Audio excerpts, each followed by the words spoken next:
నమస్తే. అందరూ కూడా పండగకి షాపింగ్ చేసేసారా? పండగకి బట్టలు కొనేసుకున్నారా? సో, ఈ కన్నా ముందు మనం జరుపుకునే పెద్ద పండుగ ముక్కోటి ఏకాదశి. దాన్నే మనం వైకుంఠ ఏకాదశి అని చెప్తూ ఉంటున్నాం గదా! సో, ఈ వైకుంఠ ఏకాదశి రోజు మనం ఏం చేయాలి? అసలు వైకుంఠ ఏకాదశి రోజు ఎలా ఉపవాసం చేయాలి? జాగరణ చేయాలా? లేపోతే ఈ వైకుంఠ ఏకాదశి రోజు వైకుంఠ ద్వార దర్శనం చేసుకుంటే మనకి మోక్షం వచ్చేస్తుందా? ఇలా చాలా మంది క్వెషన్స్ మనకు ఉంటూనే ఉంటున్నాయి గదా! సో, ప్రతి సంవత్సరం మనం జరుపుకునే పండుగే. ఇప్పుడు కొంచెం దాని గురించి మనం మాట్లాడుకుందాం. పూర్వం అంట మనకి మధుకైటవులు రాక్షసులు ఉండేవారంట.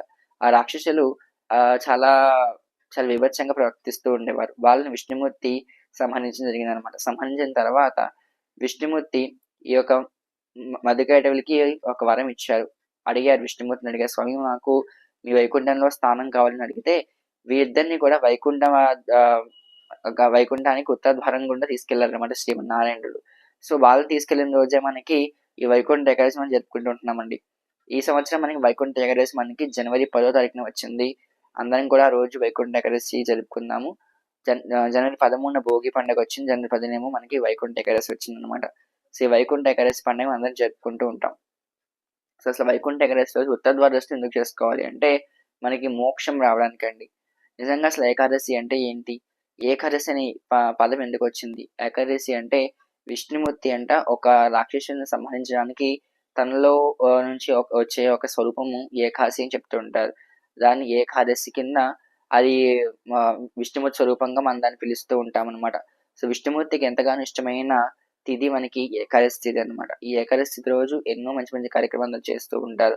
నిజంగా మనకి ప్రతి సంవత్సరం వచ్చే ప్రతి సంవత్సరం ప్రతి నెల మనకి 2 ఏకాదశులు వస్తూ ఉంటాయి. అంటే శుక్లపక్షంలో ఒక ఏకాదశి, అలాగే కృష్ణపక్షంలో ఒక ఏకాదశి.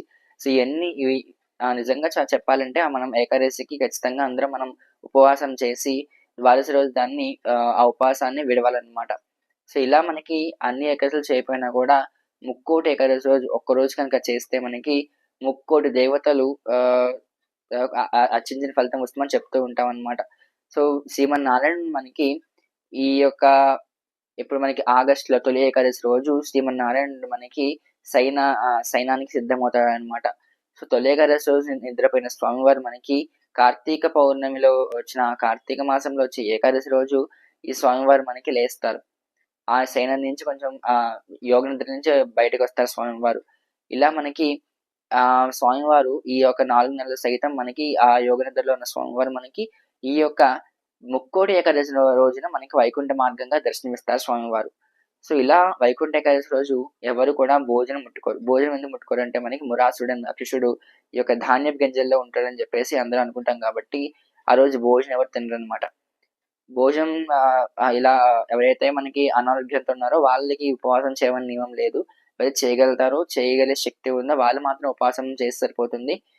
రోజు ఆ ఉపవాసాన్ని విడవాలనమాట. సో, ఇలా ఆ రోజు జాగరణ చేసుకుంటే ఇంకా మంచిది. దీంతో పాటు మనకి చాలామంది ఏకాదశిలో సత్యనారాయణ వ్రతం కూడా చేసుకుంటూ ఉంటారు. నిజంగా సత్యనారాయణ స్వామి వ్రతం ఏకాదశికి లేకపోతే మనకి సంక్రాంతి పండుగ రోజు వచ్చే ఒక ధనుర్మాస సంక్రమణప్పుడు కూడా ఈ యొక్క సత్యనారాయణ స్వామి వ్రతం చేసుకుంటూ ఉంటారు. నిజంగా చాలా మా గోదావరి జిల్లాలో ఎక్కువ సత్యనారాయణ స్వామి బాగా కొలుచుకుంటూ ఉంటారనమాట. సో, అదే విధంగా ఎవరైనా కూడా ఏకాదశి రోజు వ్రతం చేసుకుంటే చక్కగా చాలా మంచిది బావుంటుంది.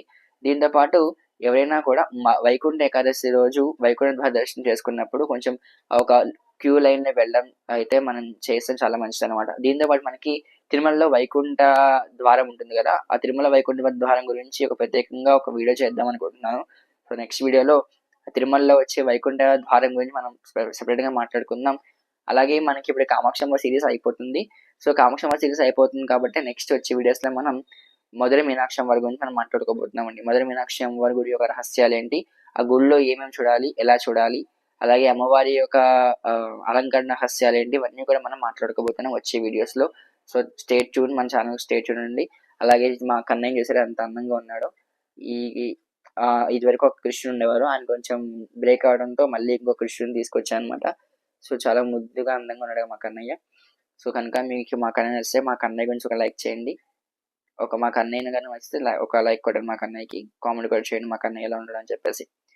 సో, ఇలా వైకుంఠ ఏకాదశి గురించి మరిన్ని విషయాలు మనం వచ్చే వీడియోస్‌లో మాట్లాడుకుందామండి. సో, ఇదొక జస్ట్ మామూలుగా వైకుంఠ ఏకాదశి అంటే ఏంటి? ఎలా సెలబ్రేట్ చేసుకోవాలి విషయం మాట్లాడుకోబోతున్నాం. దీంతో పాటు నేను ఆ రోజు వైకుంఠ ఏకాదశి రోజు టెంపుల్‌కెళ్ళిన తర్వాత మీకొక వీడియో కూడా షూట్ చేస్తాను. అది మీకు షేర్ చేయడం జరుగుతుంది. అలాగే మీకు ఇంకో విషయం చెప్పడం మర్చిపోయాను. ఇప్పుడు మనకి ధనుర్మాసం జరుపుకుంటున్నాం కదా! ఈ ధనుర్మాసంలో రేపు మనకి ఈ 30 పాసురాలు చెప్పాను కదా! ఈ 30 పాసురాల్లో రేపు మనకి రేపు డేట్ ఎంత?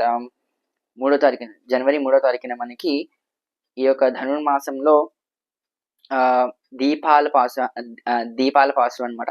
అందరం కూడా ఎవరి వీలైన దీపాలు వెలిగించుకొని ఆ గోదాదేవికి హారతిచ్చుకోవచ్చు. ఎందుకంటే ఆహ్, ధనుర్మాసం పాసురాల్లో ఒక్కొక్క పాసురానికి ఒక్కొక్క విశిష్టత ఉంటుందన్నమాట. సో, రేపొచ్చేసి మనకి దీపాల పాసురం. ఆ తర్వాత కోడారే పాసురం కూడా వస్తుంది. కోడారే పాయసం అన్నమాట. కోడారే పాయసం అంటే పెద్ద గంగాళంలో ఆల్రెడీ మీకు చెప్పాను మీకు. పెద్ద గంగాళంలో పాయసం వండి స్వామివారికి నైవేద్యం పెడతారన్నమాట.